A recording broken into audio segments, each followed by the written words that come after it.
I know that if there was a documentary filmed right now at Ripley happening all the time, the hubbub would be insane. Everybody would be on their tip-top shape. You know what I mean? yeah. I guess speak to the energy of that, and if that made the stakes higher. I don't know. I mean,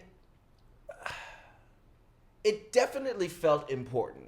Right. But everything kind of felt important to me at that time in my life. I mean, I'd lived in New York City before, so this was kind of like coming back into New York City. So that was important to me.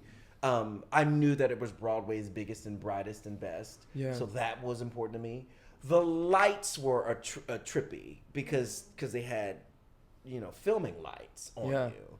They filmed all the auditions and all the callbacks and then this last big callback. So you couldn't even see Bob Avion or Bayor. Oh, wow. They were all They were all the way in far the back, mezzanine, and you were like, or in the back of the orchestra. do the turns, Richie.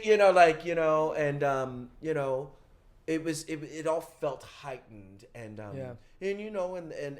there were some attitudes and some feelings, in the air, people doing what they wanted to do out there, not doing the choreography, and just having a moment. So I think it turned into something, for different for a lot of people. Yeah. I was just there to do the work.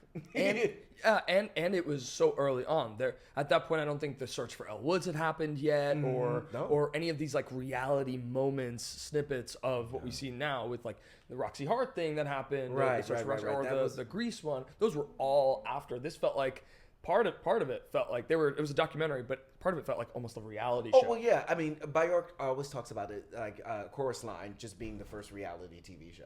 Right. Like yeah. the reality, but on stage. Like, Right, yeah. Where people were talking about the real stuff. Yeah, it's true. They didn't even know, when people came to see it, they didn't even know the show started. Because they was just like, is that the show? Like, yeah. They were right. like, oh, the show Right. has started?